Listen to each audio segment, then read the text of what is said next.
आपने एक गीत तो ज़रूर सुना होगा, एक भजन तो ज़रूर सुना होगा, पहले बहुत बजता था, आजकल थोड़ा कम बज रहा है।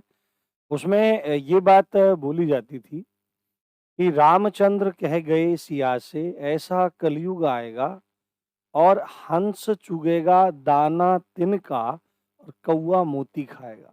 है ना? इसका सादा मतलब सीधा-सीधा साधारण सा मतलब ये है, कि ऐसा समय भी आएगा, राम जी ने कहा सीता जी से, ऐसा समय भी आएगा कि जो हंस होगा वो मतलब दर-दर की ठोकरें खाएगा, खाने के लिए मोहताज होगा और जो कौवा होगा, वो जो स्वभाव से ही बहुत दुष्ट है, उसको मोती मिलेंगे खाने के लिए और इसी चीज़ को चरितार्थ कर रही हैं ये खबरें। कल आपने पूरी खबर देखी और आज उसी का जवाब आ गया। मैंने कल पूछा था ना कि एसटीएफ ने प्रेम पत्र भेजा था किसको यूपी ट्रिपल एससी को आयोग को और उधर की तरफ से क्या आ गया है वो जो प्रेम पत्र भेजा था कि आई लव यू, तो उन्होंने क्या बोल दिया है कि आई हेट यू और आई हैव अ बॉयफ्रेंड ऐसे बोल दिया है सीधे आई हैव अ बॉयफ्रेंड। तो ये पूरा लव लेटर का जो जवाब है वो पूरा आपके सामने है। तो आज सच में बिल्कुल दिल टूट गया है। आप में से बहुत सारे लोग हैं ऐसे कि बोलते हैं मतलब अलग-अलग ओपिनियन रहते हैं लोगों के। जब कल मैंने वीडियो बनाई तो मैंने उसमें एक चीज़ें लिखी बहुत बड़ी खुशखबरी। तो उनको लगा कि मास्टरों के लिए खुशखबरी आ गई है, ये कोर्स बेचेंगे। अरे भाई कम से कम ये तो देख लो कि किस व्यक्ति के बारे में बोल रहे हो। हमारा तो कोई कोर्स बेचने वाला काम है नहीं। जो है वो यूट्यूब पे ही है। यूट्यूब पे अब तुम कितने करोड़ रुपए देते हो वो तुम्हारी मतलब मन की भावना है, कुछ भी है। कुछ लोग बोल रहे हैं कि हाँ, ये चीज़ होनी चाहिए, गलत है, इसका परिमार्जन होना चाहिए। कुछ लोग बोल रहे हैं कि ऐसे ही है, सब ठीक है, ये फर्जीवाड़ा है। सबसे पहली बात तो है कि बच्चे ही नहीं चाहते हैं कि कोई चीज़ अच्छी हो। दूसरी बात है, टीचर्स को ये समझा जाता है कि भाई टीचर सुपरमैन है, जाते एकदम काम कर देंगे और हम लोग भी आप लोगों में से ही एक हैं। हाँ, आप लोगों ने हम लोगों को बना दिया है, परंतु इतनी शक्ति हमारे अंदर भी नहीं है कि हम सरकार को चैलेंज कर सकें, ठीक है? सरकार को चैलेंज कर सकें। ये बात है पूरी की पूरी। परंतु हम एक बात तो कह ही सकते हैं ना, गलत को हम गलत कह सकते हैं। अब से पहले भी यूपीएसआई में भी कुछ इसी तरह का संदिग्ध मामला बन रहा था, ठीक है?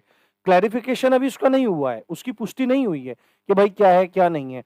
परंतु मैंने एक चीज़ मतलब बोली थी उसमें कि ऐसा लग रहा है कि इसमें अधिकतम बच्चे इसमें गड़बड़ वाले हो सकते हैं। अधिकतम बच्चे गड़बड़ वाले हो सकते हैं, अब उसमें बहुत सारे बच्चे बुरा मान गए। हालाँकि वो बात सही भी है आपकी। आप जब इतना मतलब उसमें देखने को मिल रहा है कि भाई आपने बच्चे पकड़े, डीवी में बच्चे पकड़े और फिर उसका जीता जागता उदाहरण ये कि वैकेंसी थी 8,000 और बच्चे कितने और संदिग्धों की संख्या कितनी है 15,000। तो ऐसे में तो एक एक चीज़ बहुत अच्छी याद आती है। वो चीज़ क्या है आपकी? वो चीज़ है आपकी कि बात बचपन में बोलते थे, "ए छोटू खेल मत।" तो बड़ी बहन बोलती थी कि खेलोगे कूदोगे तो बनोगे खराब, पढ़ोगे लिखोगे तो बनोगे नवाब। ठीक है? परंतु आज ये जो उक्ति है ये कहीं न कहीं उल्टी हो गई है। ठीक है? पढ़ोगे लिखोगे तो बनोगे खराब क्योंकि सिलेक्शन तो होना नहीं है। जब 8,000 पोस्ट के लिए जब 8,000 पोस्ट के लिए 1,500 लोग संदिग्ध हैं, कितने? 15,000 लोग संदिग्ध हैं, तो जो कॉम्पिटिशन है ना मेरे भाई, वो मेहनत वालों के बीच में नहीं है, वो पैसे-पैसे वालों के बीच में है। और इतनी बात तो है, अगर ये संदिग्ध स्थिति बन भी रही है, चलो कोई बात नहीं है, हो सकता है कि भाई गड़बड़ हो जाए। बात यहाँ पर किसी भी चीज़ की नहीं हो रही है। आप मैं तो कभी भी री-एग्ज़ाम की बात नहीं करता हूँ, कभी भी, इवन आज तक। मेरी किसी भी वीडियो में आप देख लीजिए, चाहे यूपीएसआई से संबंधित है, यूपीएसआई में भी मैंने कहा था भाई एक एसआईटी की जाँच होनी चाहिए। ठीक है? अब पूरी की पूरी स्थिति बन रही है, चलो हो गया काम, हमको ना री-एग्ज़ाम कुछ नहीं चाहिए। पर ये जो प्रॉब्लम्स हो रही हैं, पहले यूपीएसआई फिर और भर्ती, अब ये लेखपाल वाली भर्ती, तो कम से कम आप इसकी जाँच तो कीजिए। आप कम से कम इन चीज़ों को स्वीकार तो कीजिए, परंतु स्वीकार नहीं करना है और अपनी मनमर्जी हमको करनी है। आयोग के तरफ से ये जो बात बोली गई है, ये आपको देखनी चाहिए। आप सबको पता है कि एसटीएफ ने क्या कहा था, एसटीएफ ने 20-21 बंदे पकड़े थे, लगभग 21 बंदे पकड़े थे एग्ज़ाम वाले दिन ही। काफ़ी उसपे शोर मचा पर उसका कोई भी निस्तारण नहीं हुआ और मैं आपको बोल रहा हूँ कि होने वाला कुछ नहीं है, इस बात का ध्यान रखना आप लोग भी। ठीक है? होने वाला कुछ नहीं है, आपको सब बातें पता है। एसटीएफ ने 21 बंदे पकड़े थे, फिर वो जाँच करते रहे तो उन्होंने ये जानकारी निकाली और एसटीएफ ना बहुत सारे बच्चे इस तरह से बोलते हैं कि यार ये झूठा केस है, ये है फलाना-ढिमका। एसटीएफ बहुत बड़ी चीज़ है भाई, है ना? एसटीएफ अगर बोल रही है कि 15,000 प्लस बच्चे संदिग्ध हैं, तो कुछ ऐसे नहीं बोल रही। दूसरी बात है, इस समय यूपी एसटीएफ के स्पेशल टास्क फोर्स होती है, यूपी एसटीएफ के इस समय जो मुखिया हैं वो हल्के-फुल्के आदमी नहीं है। आप उनकी पूरी की पूरी डेटा निकाल के देखिए, वो बहुत ज़बरदस्त आईपीएस ऑफिसर हैं, बहुत शानदार एकदम। अमिताभ यश जो हैं आईपीएस ऑफिसर हैं, वो बहुत ज़बरदस्त ऑफिसर हैं, वो हल्के में कोई बात कहते सुनते नहीं हैं, ठीक है? एनकाउंटर स्पेशलिस्ट बोला जाता है अमिताभ यश जी को। एसटीएफ ने माँगी टॉपर्स की सूची। अब ये मतलब पहली जानकारी थी, 15 दिन पहले बात हुई थी। एसटीएफ ने टॉपर्स की सूची माँगी थी, तो आयोग ने क्या किया, वो आप देखो। आयोग ने कहा कि हमारे पास कुछ नहीं है, हमें कोई मतलब नहीं है। तो एसटीएफ ने कहा भाई क्या करोगे, कुछ करोगे, नहीं करोगे? तो यहाँ पे क्या लिखा है कि लेखपाल भर्ती मुख्य परीक्षा में सॉल्वर गिरोह को पकड़ने के बाद एसटीएफ संदिग्ध अभ्यर्थियों की तलाश में है, जो गड़बड़ झाले वाले हैं, संदिग्ध हैं। अब ये 15,000 के आसपास हैं, ये 10 भी हो सकते हैं, ये 20 भी हो सकते हैं, ठीक है? ये संदिग्ध की स्थिति है। संदिग्धों को चिन्हित करने के लिए एसटीएफ ने एक फॉर्मूला तैयार किया है। अब संदिग्धों को चिन्हित करने के लिए प्लान भी बनाया है, ठीक है? एक एक पूरा योजना तैयार की है और इसे यूपी ट्रिपल एससी के साथ साझा भी किया गया है, बताया भी गया है कि भाई क्या है, क्या नहीं है।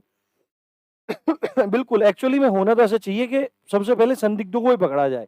भर्ती प्रक्रिया गई बाद में, है ना? बाद में उसको रखो, सबसे पहले इस चीज़ को ठीक करो आप लोग।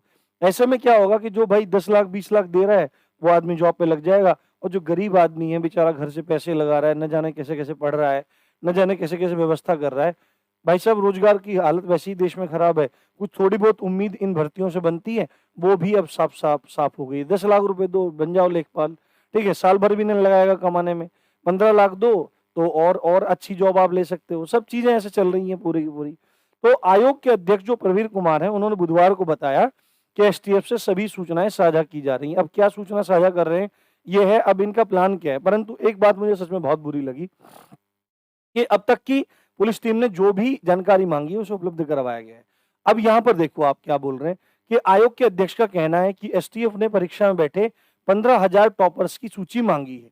हालांकि अभी तक कॉपी को जांचा नहीं गया है। चलो बात है, जांचा नहीं है आपने तो आप जांच लो। आप रिजल्ट घोषित कर एसटीएफ को सूची उपलब्ध कराई जाएगी। यानी कि आप रिजल्ट घोषित कर दोगे, ठीक है? यानी कि जो जो संदिग्ध बच्चा है वो सिलेक्टेड की लिस्ट में चला जाएगा और आप सूची घोषित कर दोगे। फिर मामला क्या होगा, ये जो सिलेक्टेड होंगे ये कोर्ट में जाएंगे, ये सालों भर्ती खींचेगी। आप ऐसा क्यों कर रहे हैं भाई? आप मतलब इतने बड़े-बड़े अधिकारी लोग बैठे हैं, गरीब बच्चे का जीवन किसी को भी नहीं दिखाई दे रहा है। जरूरतमंद, अरे सरकारी नौकरी की तैयारी कौन करता है भाई? किसी बिजनेसमैन का लड़का 30,000 रुपए की लेखपाल की नौकरी करने नहीं आएगा, 40-45,000 रुपए की और नौकरियां, दरोगा की नौकरी करने नहीं आएगा, ठीक है? और नौकरियां नहीं करने आएगा, क्योंकि उतना वो आराम से अपनी एक घंटे में, 2 घंटे में या वो 2-3 दिन में इतनी कमाई कर लेगा 30,000 की। वो क्यों करने आएगा? गरीब बच्चा करने आएगा। अब आप रिजल्ट घोषित कर दोगे, उसके बाद आप क्या काम करोगे? चलो भाई कोई बात नहीं। अगर इस दौरान कोई संदिग्ध अभ्यर्थी मिलता है तो आयोग की ओर से ब्लैकलिस्ट कर दिया जाएगा। अच्छा, बस ठीक है, वो ब्लैकलिस्ट हो जाएगा और ब्लैकलिस्ट होने के बाद वो कब व्हाइट लिस्ट में चला जाएगा इस चीज का पता ही नहीं लगेगा। उस पर कार्रवाई नहीं होगी, बस ब्लैकलिस्ट कर देंगे। किसको कैसे पता लगेगा कि कौन ब्लैकलिस्ट है, क्या नहीं है, क्या चल रहा है? मतलब जो चोर व्यक्ति है वही व्यक्ति क्या काम करेगा? वही व्यक्ति पूरा का पूरा खुद की कोतवाली करेगा, अपना अपना उल्टा चोर कोतवाल को डांटे, है ना? पूरी की पूरी स्थिति है। जिसने चोरी की वही दरोगा है, ठीक है? वही आपका जज है, वही आपका वकील है, वही आपकी अदालत है और वही निर्णय करता आपका पूरा है। ये बात है, ठीक है? एसटीएफ की ओर से पत्राचार कर कुछ भी डाटा जो पत्राचार कर कुछ भी और भी डाटा मांगा गया है जो उन्हें उपलब्ध कराया जा रहा है। इससे पहले भी कुछ जानकारी मांगी गई थी जिन्हें आयोग ने एसटीएफ को सौंपा है, ठीक है? अब यहाँ पे देखो पूरा पूरा ये लिखा हुआ है, यहाँ पे केंद्र व्यवस्थापक ये है वो है। भाई सरकार को इस चीज का संज्ञान लेना चाहिए गंभीरता से, क्योंकि सरकार को बहुत उम्मीद से लोगों ने जिताया था कि भाई जो पहले चीजें चली आ रही थी उससे तो निजात मिले, पर ये तो उससे भी ज्यादा बुरा हाल हो रहा है। और इसको करने वाला कौन है? सब मतलब इसमें कौन शामिल है? अधिकारी लोग शामिल हैं इसमें, ये केंद्र व्यवस्थापक शामिल हैं इसमें स्कूल के प्रबंधक शामिल हैं। उनको क्या दिक्कत है? उनको पैसे मिल रहे हैं, उनको पता है। और यूपीएसआई में भी कुछ इसी तरह की चीजें हुई हैं, ठीक है? जब उसमें संज्ञान नहीं लिया जा रहा है, अब यूपीएसआई में अरे कम से कम एक बार जांच तो कराओ आप, ठीक है? अब मेरे को यहाँ बहुत सारे लोग ये कहने आ जाएंगे कि भाई तुम क्या कर रहे हो, ये कर रहे हो। भाई पर जो चीज गलत हो रही है उसको भूलना तो चाहिए ना। अगर हम उस चीज को बोलेंगे, हम लोग तो बोल भी रहे हैं और हमारा कोई स्वार्थ नहीं है इस चीज का। स्वार्थ ये नहीं है कि भाई ये हो जाए, वो हो जाए। भाई स्वार्थ इतना है कि जो गरीब बच्चा है उसका भला हो जाएगा इसमें। नहीं तो हमें क्या है, दुनिया है, होता रहे, कुछ भी हो रहा है। लोग मर रहे हैं, लोग जी रहे हैं, कुछ भी कर रहे हैं, किन हालातों में जी रहे हैं, हमको घंटा फ़र्क पड़ता है। पर हमको कम से कम इतना तो फ़र्क पड़ता ही है कि जो बच्चा हमसे पढ़ रहा है, दिन-रात मेहनत कर रहा है, वो मेहनत करके भी 70, 75, 80 नंबर तक खींच-खाच के 80 नंबर, 82 नंबर हद है। और अभी जब कट ऑफ लगेगी तो आप देखना क्या मज़ा आएगा पूरा। अरे भाई कट ऑफ भी सेट कर दी जाती है, क्या पता कट ऑफ लगे ही ना, नंबर आ जाएँ पूरे के पूरे, इस तरह चीज़ें हो जाएँ। तो भाई पता नहीं बस देश में क्या हो रहा है, क्या नहीं हो रहा है। परंतु अब ये है कि आप लोगों को मेरे हिसाब से तो अब इन चक्करों में नहीं पड़ना चाहिए। अगर यही हाल चल रहे हैं, क्योंकि सुध लेने वाला कोई है नहीं। आप बोलेंगे तो आपके खिलाफ कार्रवाइयाँ हो जाएँगी, प्रॉब्लम हो जाएँगी। बच्चों को लगता है कि मास्टर्स को हमारे साथ खड़ा होना चाहिए। अरे बहुत सारे टीचर्स तो बोलते भी नहीं हैं इन चीज़ों में। क्यों नहीं बोलते? क्योंकि बहुत डर लगता है भई। किसी को डर लगता है, किसी का निजी स्वार्थ रहता है। परंतु जो बोल रहा है वो बहुत करेज करके बोल रहा है, बहुत हिम्मत करके बोल रहा है।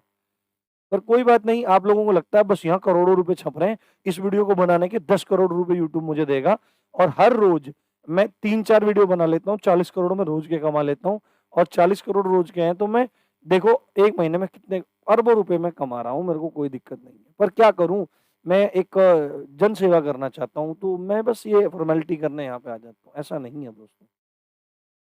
यूट्यूब जिस दिन चलाएँगे आपको पता लग जाएगा, कितनी हिम्मत करनी पड़ती है। कोई भी कुछ भी बोल देता है, ठीक है? बड़ी या मतलब कई बार तो ऐसा होता है कि सो के उठते हैं सुबह और मोबाइल पे नोटिफ़िकेशन मिलता है, उसमें गालियाँ होती हैं, सुबह ही, दिन।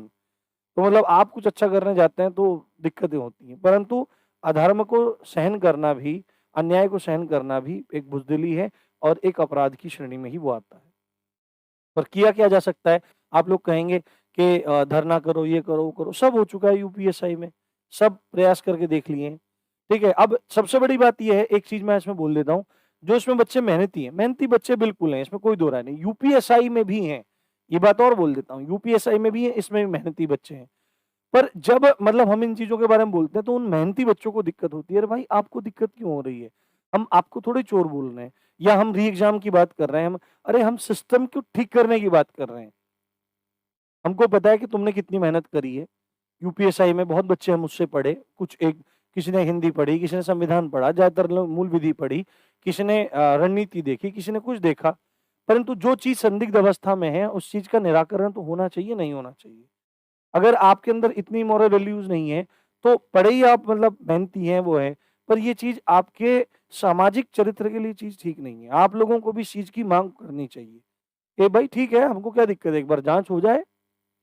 री-एग्ज़ाम कराना हर चीज़ का सॉल्यूशन नहीं होता क्योंकि अभी देखो वीडियो का एग्ज़ाम होगा और जैसे ही री-एग्ज़ाम होगा और जैसे ही हाल चल रहे हैं, तो उसकी भी बस भगवान जाने उसमें क्या होने वाला है उसमें। तो यही सारी बातें आपको बोलनी थी मुझे।